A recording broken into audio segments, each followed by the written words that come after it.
Welcome back to ZocraticMMA podcast. I'm here with my host, Shark. Shark. Nice.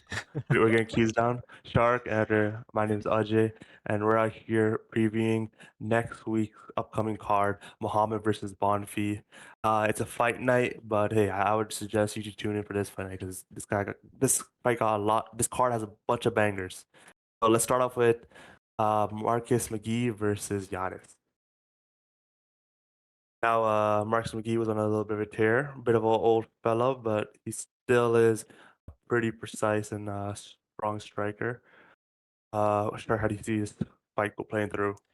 Yeah, so honestly I feel like this fight is it's a pretty good tune-up for Marcus McGee, who's coming off the loss of Peter Yan, which I believe he's taking a good amount of time off. That was in Abu Dhabi, yeah. Yeah, he's almost taking a year off, which Yeah, is pretty crazy. So that was a while ago. I wish we saw him more active, like throughout that, but like I guess this is probably one of the best fights you could get when it comes to a like return fight.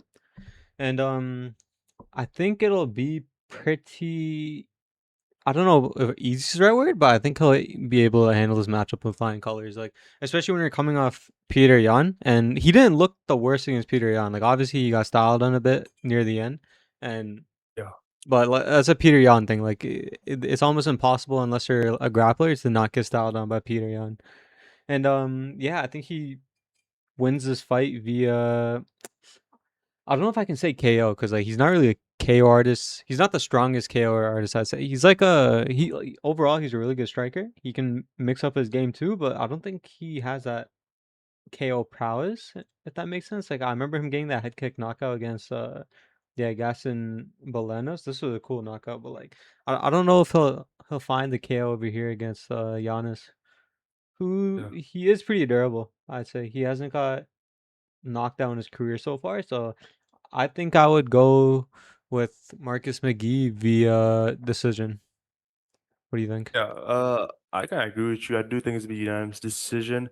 Marcus McGee is known to be he's a pretty entertaining striker, I would say. Yeah, And the way he definitely. sets up his combos and does inflicts damage on his opponent is like really good. And yeah, I think you would just be styling on him the entire fight. If you look at the odds too, I feel like they're quite fairly put. Yeah. I guess the one thing is he's getting older, but the one Yeah, thing that goes away 36 with years old. age, Damn. yeah, the one thing that goes away with age is kind of speed. But Yeah. I don't think he'll need to even rely on speed too much against this caliber of fighter. Yeah. But it'll be a fun one. Haven't seen him in about almost a year. Let's see how he fares against John Giannis. Yeah. Uh, I predict a unanimous decision. I think you also predict a pretty dominant unanimous decision too. Yeah, I agree. All Let's right. lock that one in. And then Go yeah, move on to next the next fight. one. Matt Schnell Ah, versus bro. I don't know how this guy's still in the UFC. It's actually a humiliation ritual. It is so crazy, bro. Every single time this guy comes back, he literally just comes back to get KO'd. It's like I don't get it. Either KO'd or submit. I think he got submitted his last fight. Yeah, against yeah, Justin 100%. Morales. Yeah, so it's I feel been like yeah, go on. yeah. I was gonna say I feel like the UFC just keeps these type of fighters on their roster just so they know that we have somebody to put on the highlight reel. Yeah, Not to be the one getting the highlight, but the one who's getting highlighted on. yeah, But he yeah, is that so type of it's fighter. And I'm yeah, surprised, bro.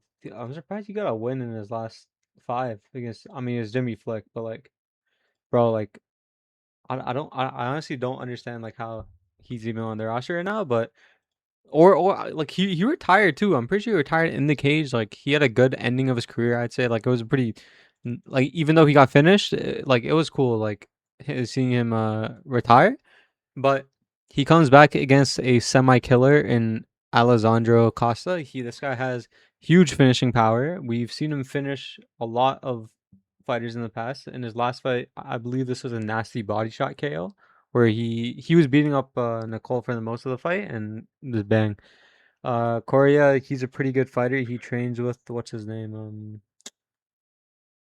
Oh yeah, this is Joshua Van's training partner. But I yeah, didn't know that. so the odds depict this fight pretty clearly, I'd say. Like, like I don't know if there's gonna be much competition. Like, obviously Matt Snell, he's had those moments in the past where like he like randomly pulls out a win.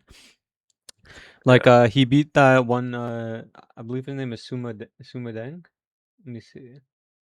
Dairy. I don't know how to pronounce his full name, but he pulled that one. He pulled out the fire. He was about to get finished like 9 times, and he ended up just winning that fight.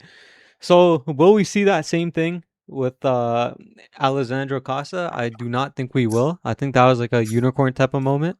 No disrespect to Yeah. Snell, but he's 36. He's been KO'd over and over again. He's versing someone with a lot of power in his hands for flyweight, and I think we will see a finish here. Yeah, I fully agree with you in that sense. I don't know how you could have trusted Matt now after all of his previous performances. Yeah. For the two Match Now fans out there, his mother and his father, I'm sorry, he's gonna lose again. But are you saying that there's gonna be a finish? Yeah, I don't know Alexander I think Costa's 100%. style. Finish? 100%. Cost. What do you Yeah. think? Do you think it's gonna be KO or do you think it's gonna be like a submission? I think it's gonna be a KO, not gonna lie. It's either he's getting put out brutally or it's gonna be like a TKO where he gets dropped and then just finish like that.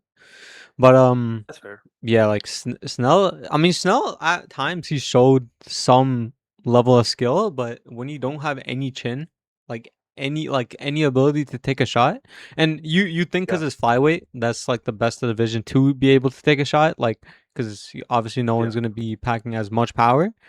It's just not. yeah, It's just not how it works for him, to be honest. And I don't think we're gonna see those moments. Like for example, like a lot of people don't know this, but he hit like he was hit.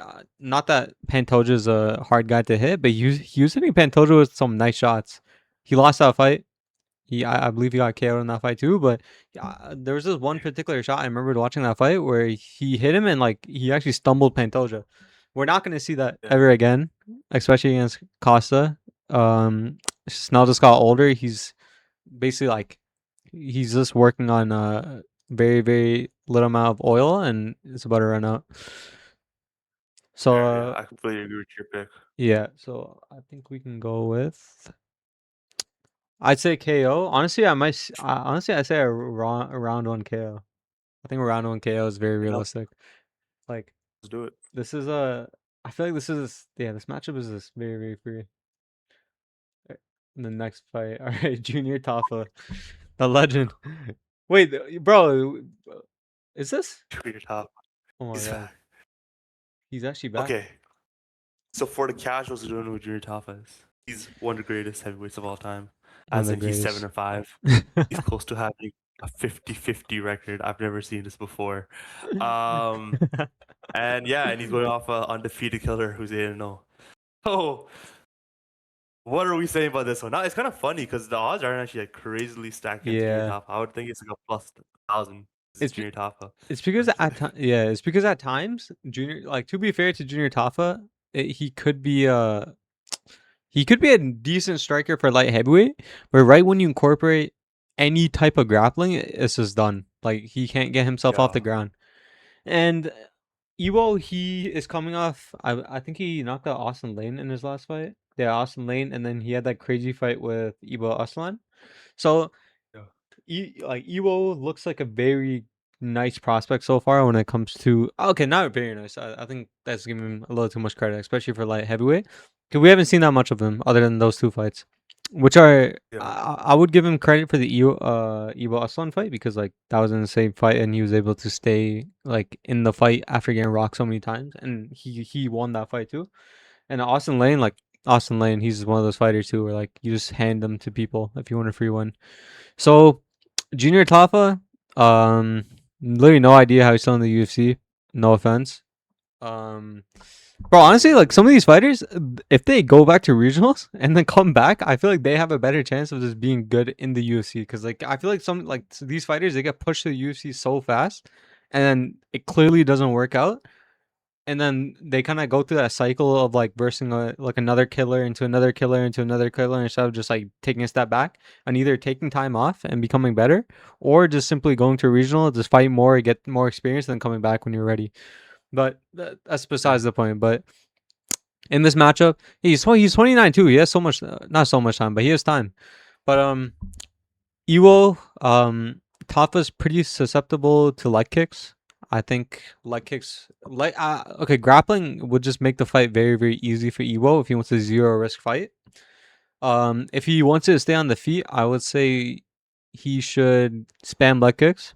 I don't think Toph is the type of Yeah. guy to counter as well as he can against someone like Iwa. So just Yeah. take out his front leg, and from there, I think openings will start showing, and he might be able to find this fight is definitely ending in a not submission, but a finish. But Yeah. that's the I issue with completely agree. that's the issue with light heavyweight. Like, like I'm obviously leaning with Iwo, but like Junior Tafa, he as unskilled as he is, this is a better matchup for him in a sense because Iwo likes to strike himself. But I guess we'll see what happens, and I'm still leaning and picking Iwo because I think that outlet of grappling is there for him because he's not a bad grappler too in his earlier fights, but he just decides to strike because that's who he is and that's his like bread and butter. But I think if he goes to that avenue, we will see either a I think we can see a TKO to be honest on the ground. I can see TKO too. Junior Tafa, I think he's infamously has a very flat feet. Yeah, So I think either way, he could take it down really easily, or he could like kind of I guess like leg kicked because he's just stepping so hard on that foot. yeah, yeah, But yeah. yeah, I do see a finish, and yeah, am I going for submission or KO? I don't know. I think a TKO is a safe bet. I think Yeah, I agree. there's a chance for a submission, but I think TKO is always I think the Yeah. safest bet out of all of them. Do you think it'll be a Uh, late TKO or early, like just first round and like one and done? I think I'm back round two. I think round one, Top Yeah, I will give a agree. fight. After round two, you kind of submit himself to getting TKO'd. Yeah, I could see it being one of those fights where like either or in that first round they both hurt each other, and then or one person hurts Yeah, the other, and then that second round is where it gets one of them get it done. sure. All right, these And are where then the now really let's nice move on. fights come in. Yeah, Bryce Mitchell I'm versus excited. Luna Santos, Santiago. Sorry. Yeah. What do you think about this one, Shark? So, Santiago Luna is taking this on short notice. I forgot. I think his name is Victor Henry. That's the original opponent Bryce Mitchell was supposed to verse, but Yeah, Santiago Lugo stepped in or Luna stepped in on short notice, and now it's a pretty good fight for him when it comes to like name value. If he is able to be Bryce Mitchell for one thing, like he will get his name more out there because he is a pretty unknown fighter, although he is undefeated. But in his last fight, he looked pretty good against Angel Pacheco or Pacheco. yeah, I think that's his name. But the issue is, once again, he is pretty early on into his career. He is 21 years old. He is very young compared to yeah. Bryce Mitchell. So like, it's hard to say because I'm pretty high on him, but I think this is a bit too early for his own sake. So I think Bryce Mitchell at uh bantamweight, bro, he looked amazing. He has looked very very good so far against the fight Yeah, against in say Nurmagomedov. He looked like he just dominated him. I think it was a bit of a close round, but then after that, it was just one sided. Bryce Mitchell, he was able to take over that fight. So I think I have sure. to lean Bryce Mitchell here. Just at bantamweight, I think he looks so much better. He's able to show off his grappling a lot more. He's able to take those positions and hold them. I don't know if I don't think Bryce Mitchell has that much of a finishing prowess anymore. Not that Yeah. he ever like really really did, but I think this is gonna be a very hard fight for Cianto Luna, so I'm gonna lean Bryce Mitchell. But I think it will be a pretty exciting fight.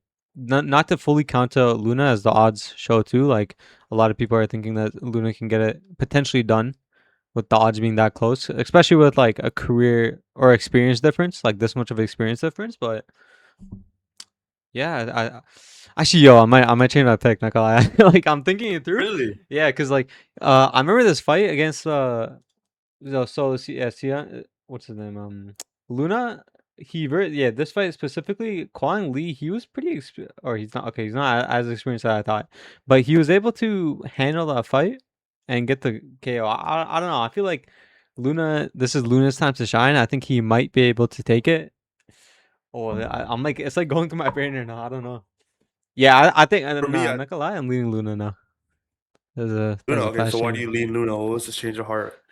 You were talking So about how great Brian Mitchell's been looking at bantamweight. Why do you change your mind? I started thinking about it a little more in detail. I think that Luna has a pretty good gas tank. When I like I thought further into that said say Nurmagomedov fight too, say his gas tank, it is is not good at all. Like he looks like the best fighter for either half a round or one round, and from there he slowly declines and just kind of hangs on so he doesn't get finished. And we saw that against I remind you of his other fight too, Vinicius Oliveira, where it was the same type of pattern. He was able to knock him down. He was able to have early dominance, but he started slowing down, and then Oliveira just took over the fight.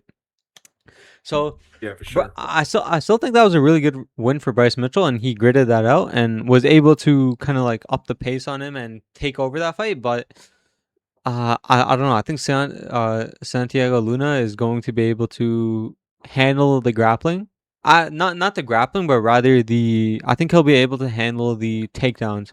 I don't think the takedowns are going to be as easy for Bryce Mitchell that it was against Nurmagomedov, and like obviously you think that since it's a Nurmagomedov, like okay, he's gonna have insane takedown defense. His grappling's gonna be insane. But with Said, he's primarily a striker, and I never thought his grappling was that good, to be honest, compared to the echelon of bantamweight.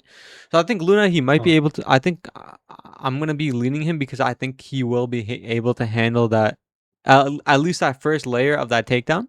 I think he'll be able to kind of take it on the feet, primarily the whole yeah. like I think he can keep the fight on the feet, and from there I think on the feet he's a much better striker, at least pure striker. And yeah, I think he will be able to kind of edge out the rounds and get that decision. I'll say this. I do agree with you. The more I think about it, the more conflicted I get. I do think it's gonna be a close match. I think it's actually become a split decision. Split I think decision. one thing about Luna that's really gonna be going for him is the fact that he's such a new fighter. There's a Yeah. lot of aspects of his game that's kind of unknown, and Yeah. that's quite hard to fight against because you can't really prepare too well for it. You can't prepare a great game plan for it. But one thing about Bryce Mitchell is he's battle tested, man. He's been in the UFC for a minute now. I would say that like he's coming to the point where he is like a veteran. Yeah. Definitely. Um, yeah, so like he's been a ringer. He's fought complete legends. We know that he has the heart to win the fight. I think the fact he uses grappling and wrestling is always a good go-to. Yeah. And I think he kind of scrap it out, incorporate some dirty boxing, and win a tight decision. But I think this will be my prediction for fight tonight. I'll say that for sure. Five of the night. It, Ooh. yeah, Oh yeah. Honestly, that's not a bad pick because like the ones that we're going to see, they might be a quick. Those might be more quick fights. But since this is my account, yeah. I'm gonna go with Santiago Luna via decision. And what is your official Fair enough. decision? I would say Bryce Mitchell by split decision. First match I, was I would split like to decision. mention too. One of the big stories this week was Bryce Mitchell's weight cut. Moving down to bantamweight, he looks like he's having a harder time cutting Oh weight. really? I did not see Yeah, that, but there's that one famous image of Strickland holding him. You know, when oh Strickland's yeah, like yeah, holding yeah. I saw his that. I saw arm, that where and he's Bryce like, oh Mitchell's yeah, just like like looking down. yeah, yeah, yeah. He's like, it's such an. This guy's a And like G for that being that. said, yeah, like that being said, weight cutting is always hard for all athletes. I don't know. It felt like it was a story that was getting pushed out there, and especially I remember the video of him on the scales. Everyone in Yeah, the comments were talking about how this his weight cut may affect the performance. So that'll be something to look into.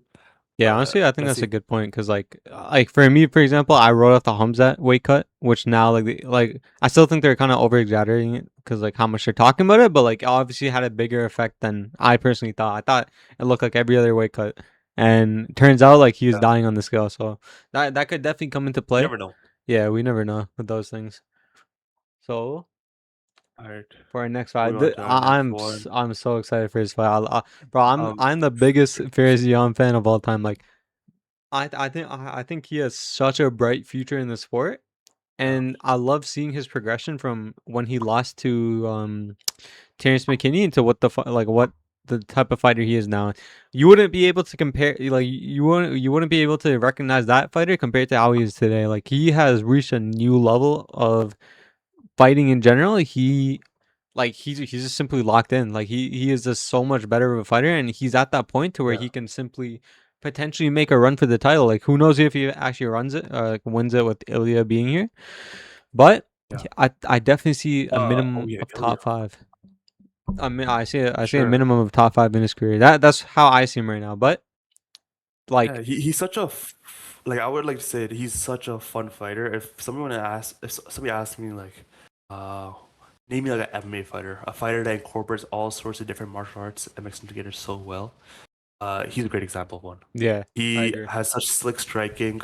He has great grappling. He has great trips. Clinch work too, yeah. He's he's like long. He's like long and lengthy, so he can do all these weird things with his limbs too. Yeah. So he's a very entertaining fighter.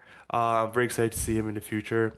I was kind of hoping for him to get a higher name opponent, Yeah, same. especially for like a lightweight. We want like I don't know. Like it's been said for years now the fact that the old gen of lightweights are kind of dying out, and I do think we should be pushing more so for like Ziam versus like a good example. Benil, Maybe Renato, Ben, those guys. well, Benil would have been easy. Benil would have been foolish. Benil would have been Yeah. like a snooze fest. Yes, let's But see. Let's look at the rankings. Fazeev, I think that one could have been great. Oh, Fazayev, yeah, that would be Is he amazing. Fazaev? Is he ahead of Fazaev or is Fazaev ahead of him? Yeah, no, Yeah, Fazayev Fazaev is is ahead of him. That him. would have been a great fight. Yeah. But Even Dan Hooker, to be honest. I don't know what Dan Hooker's plans are, but that would be an amazing fight too. that would an amazing fight. That could have been a card-worthy fight. Yeah. Him versus Dan Hooker. That would be a Yeah. fire one. But so you Maybe already him expressed and how much you Gamrot. love this fighter. Now we have Tom Nolan. To be honest with you, I don't know much about Tom Nolan. I'll give you a little Maybe breakdown. you could So tell yeah, me so he is a really who good Tom striker. Nolan is and Yeah, he's a really good striker. Um, I don't think he's on Zion's level, but he is a good striker. This is a pretty like that's why this is such a fun matchup because we're gonna see a lot on the feet. Um, Ziam could I think he so will mix it up because that's the type of fighter he is. He is even in his last fight against Sadikov. That was also like a striking fight. Like you'd think it would be a full striking fight, but he was able to mix it up well and find that TKO. So that's the thing about Fares Ziam actually, because he identifies that there's some threats on the feet, and he's able to kind of subsidize it by like implementing some grappling within his striking. So he finds success in both those realms. So yeah, Tom Nolan, he's coming off a win against Charlie Campbell. He found the submission. Yeah, so comparing these wins, like Charlie Campbell, Borishev, who isn't even in the UFC anymore, Alex Reyes, like these wins compared to how Farizian pedigree is looking or his fight history is Nazim Sadikov, that's an amazing win. Mike Davis, that's an amazing win too. Matt Favola, that's pretty good. And yeah, from there it kind of drops out. I mean, Jai Herbert, that's an amazing win too. So or not amazing, but like solid win. These are all solid ones. I'd say the only amazing win would probably be Nazim Sadikov in my personal opinion.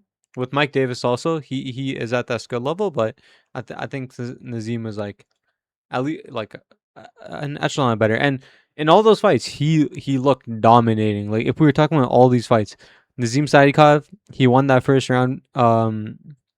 Bruley finished him later on. I actually was it a first round finish? Not second round. Yeah. I thought it was gonna be a second round finish or a first round finish, but I remember what happened. So he implemented his full game. He grappled with ease. He found him on the ground, and at the end of the round, he's able to finish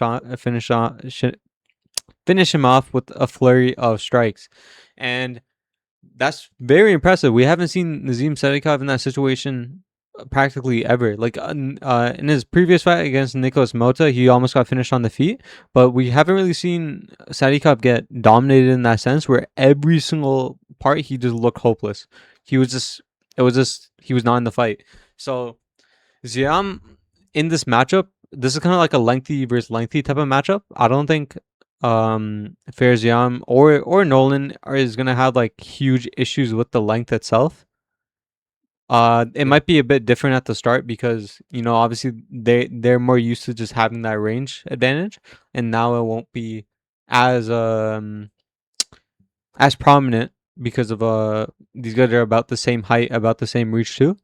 But I think Ziam will eventually be able to find the finish on it. So I think this is one of those fights that will like either or go to the finish, but I'm very like 90-10 for Ziam finding that finish. I don't think he's going to be in a situation where he will be on the finishing end unless something crazy happens. But yeah, so I think Ziam is going to find a KO in this matchup against Tom Nolan. What about you?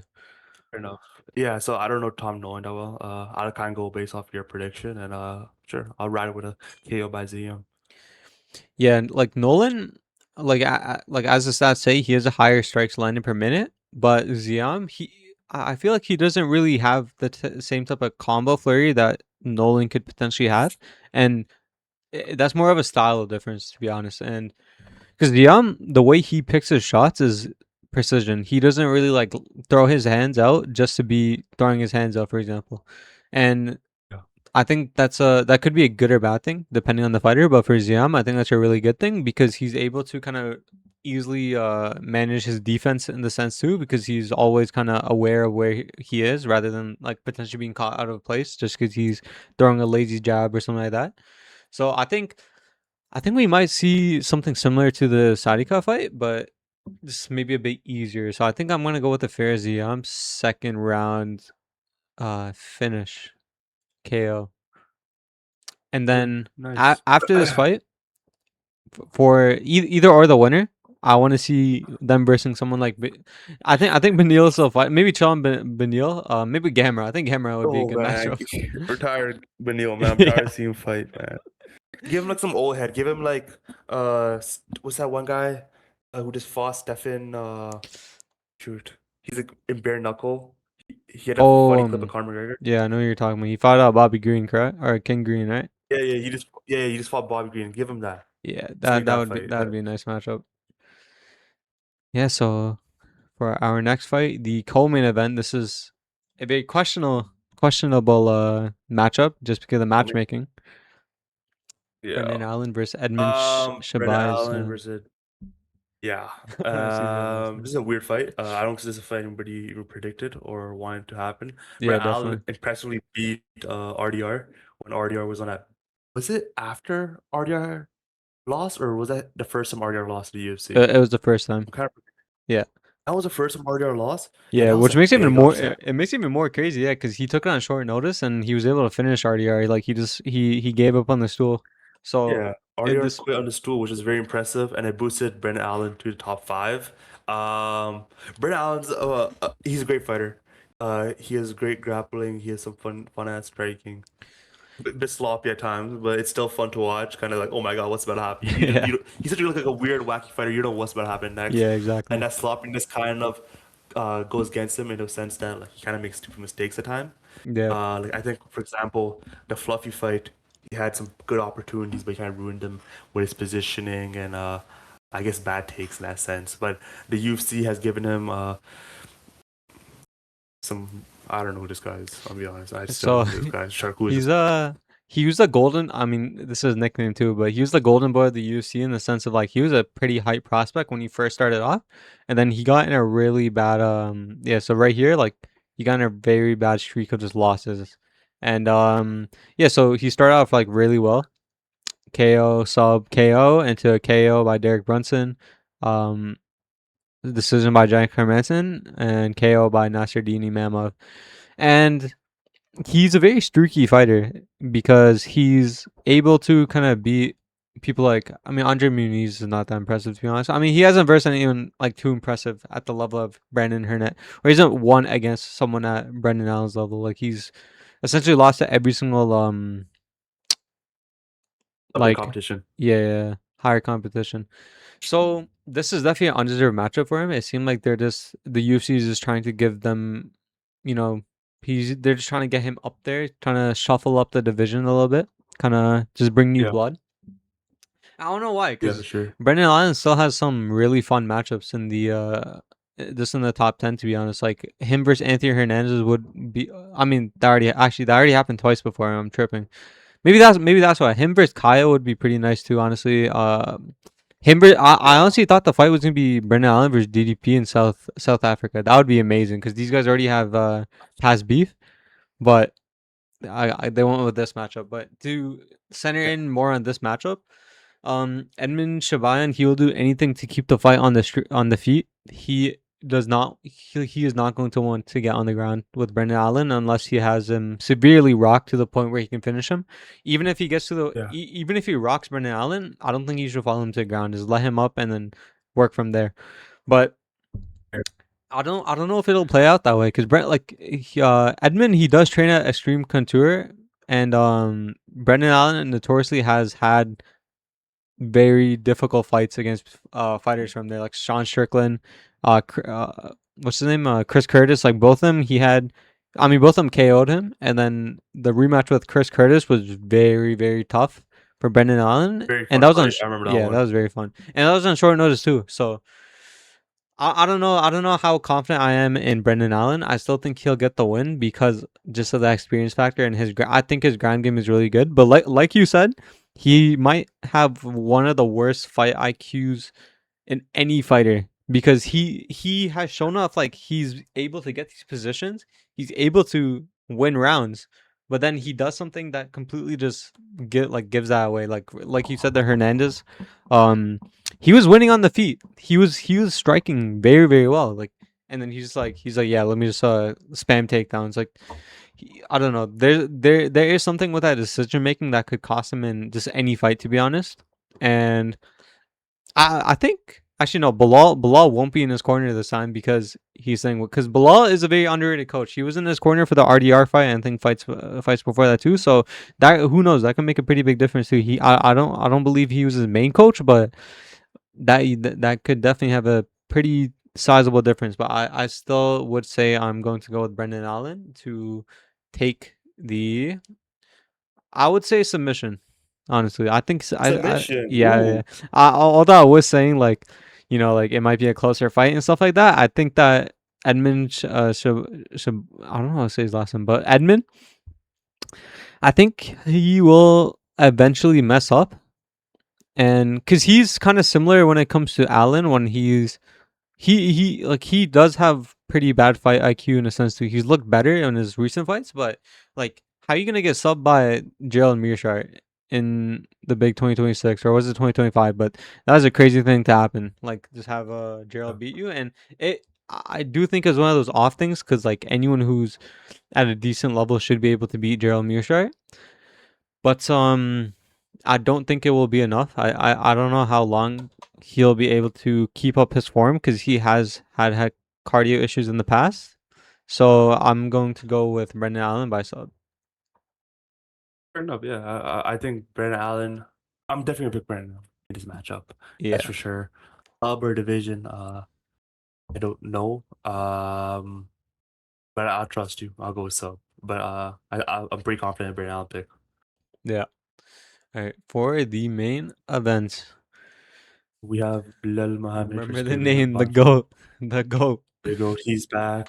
He's been on a skid right now. Yeah, Went on a huge win streak, became champion, and then he lost to JDM, and then he lost to Ian Gary. yeah, He's on 2 fight. Yeah, he's on 2 fight loss streak.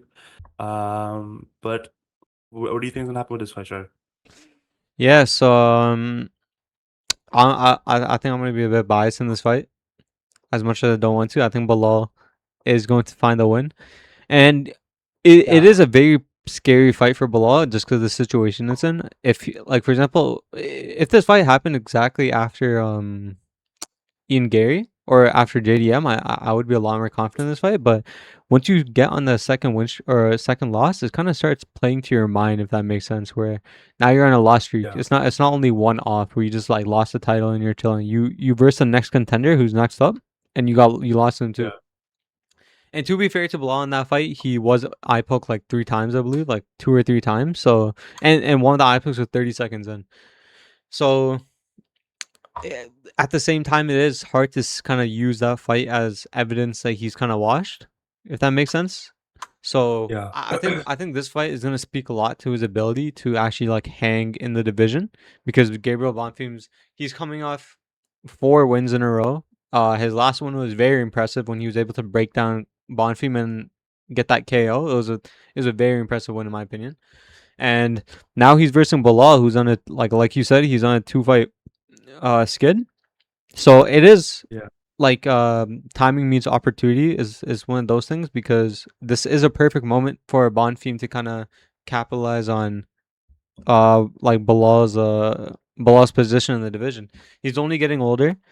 Um, this is probably like Bilal still has some hype to his name, if that in the sense of like he's a top contender. Still, he still is fifth in the world. So this is a huge yeah. fight for Bonfim, and it will get his name out there if he can put a statement on this win. I think if he wins like a split decision, nothing will really come out of it, or maybe like a nicer matchup. But if he is able to find the KO, which I do think is his, although he is more of a grappler, I think finding the KO might be his only way to win. It's going to be very hard to hang with Belal on the ground, in my opinion. Although he does have very, very good jiu-jitsu. But besides that, I think a 5 rounder it leans heavily into Bilal's favor.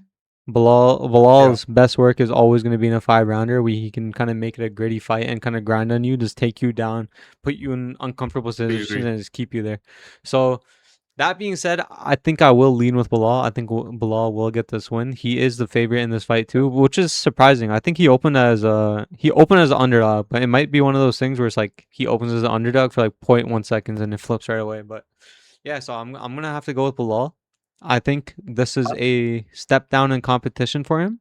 Like Gabriel Yeah, Bonfim compared to Ian Gary is like I don't think it's anything close. And honestly, if you think about it, their dimensions is kind of similar because Bonfim is more on the lengthy side. So the Bilal already had a full training camp for this. Now he has another, and is basically Bonfim, who has better jiu-jitsu, worse striking, and I don't think he has the same speed and IQ that Ian Gary has. So yeah, fair enough. Yeah, you talked about the mental, the fact that Bilal Muhammad's on a 2 fight loss streak. I'll say yeah, this: I'm not like the biggest Bilal Muhammad fan. I think he's cool, as in I don't really care about him. But um, nobody likes him, and he doesn't care. He still goes out there, still beats your favorite fighter in some gritty match. Yes, he's lost his last two, but he's one of those fighters who's always going to persevere and always show up at the moment and when that's it true. actually really does matter. I don't think the idea that he's on a 2 fight losing streak will really affect him too badly, or even affect him at all. To be honest with you, you mentioned the fact he's had two camps about for this fight. He's a very smart fighter. I feel like he does come prepared for his fights. That Yeah, didn't really show for his Right. That didn't really show up for his Ian Gary fight. I feel like Ian Gary fight was kind of like the first fight where you're like, oh wow, Bilal Muhammad isn't who I thought he was. The JDM fight was also another example of showing like Bilal's weaknesses, but there were still some impressive moments from Bilal, mainly his heart and his grittiness. yeah, But the Ian Gary fight did really make the fight a lot more one-sided. yeah, definitely. And Gary Bonfim, he's an impressive fighter, man. He's on a great win streak right now. He's a whole ton of skills. Is he on the same level as JDM and Ian Gary? Can he make a fight plan smart enough to beat Bilal?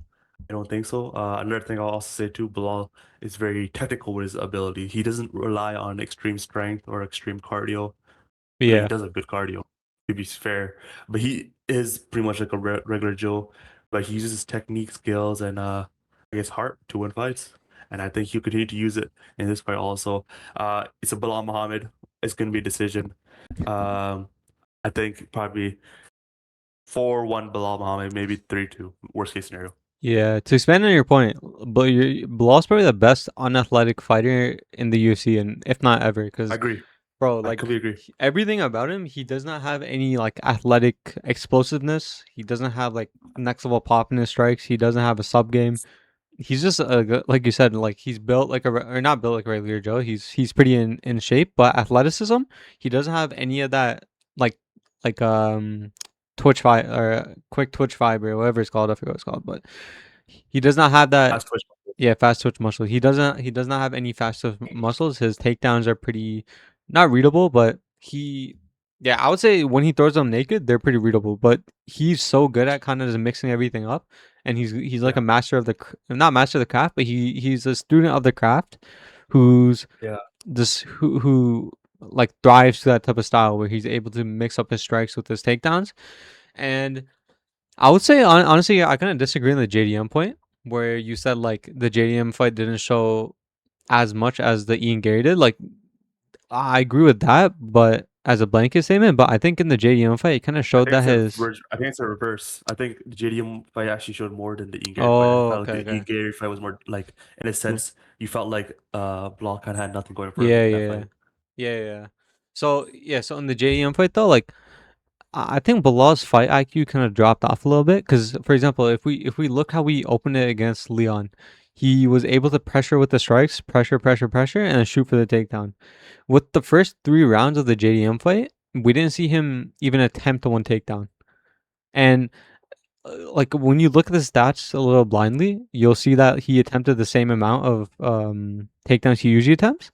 But the issue with that is like it's about timing on when he actually attempts those. Because when he starts getting you into that type of thought process where it's like, oh shoot, this guy's trying to take me down, he's diving for my legs. That's where his opponent starts becoming worse and more wary about the takedown threat, which makes him think about more things. And we didn't see that against JDM until the third round. And Belal wasn't doing bad on the feet at first, but like you can't just simply just keep that going and expect to win a fight against someone like JDM.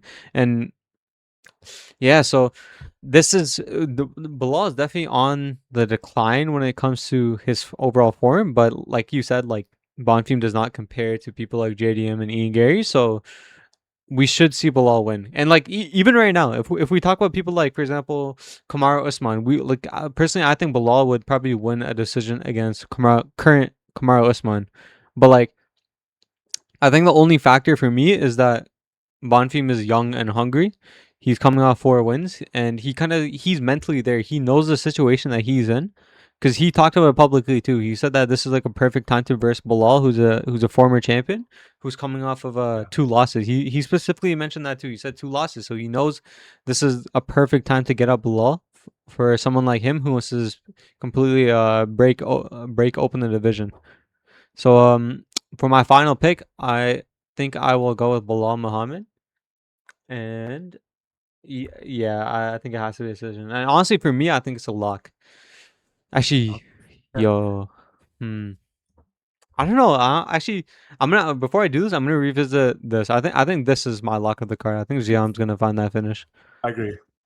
I think this is gonna be a lock. Do we have any upsets? I don't think we have I any hope upsets, so. right? You Oh, but have this is my Lula. upset. Yeah. Yeah. Let's see what else. Yeah, I think that looks pretty good. So yeah, I think we both agree on this, right? Bilal decision. Yep. Yep. For sure. And pick. Hey, Hope that's the end of our predictions. Hope you really enjoyed. Please send us any input, feedback you'll like. If you really like the dashboard that we've been using, go to our website, ZocraticMMA.com. Sign up for free, join the community, and yeah, just communicate with us. We'll always be free to talk back. And yeah, Shark, you have anything else to say? yeah. So, like I just said, make sure to check out ZocraticMMA. You can now make your picks as easy as possible. You place all your picks, and you can just simply share them. And one click of a button, you can share it Twitter, Instagram, wherever, and you can show all your Yeah, friends, your community, your picks. So to end it off, sure. this is going to be a fun fight of nights tomorrow, and we will be back with our reactions. All right. All right. Goodbye. Peace.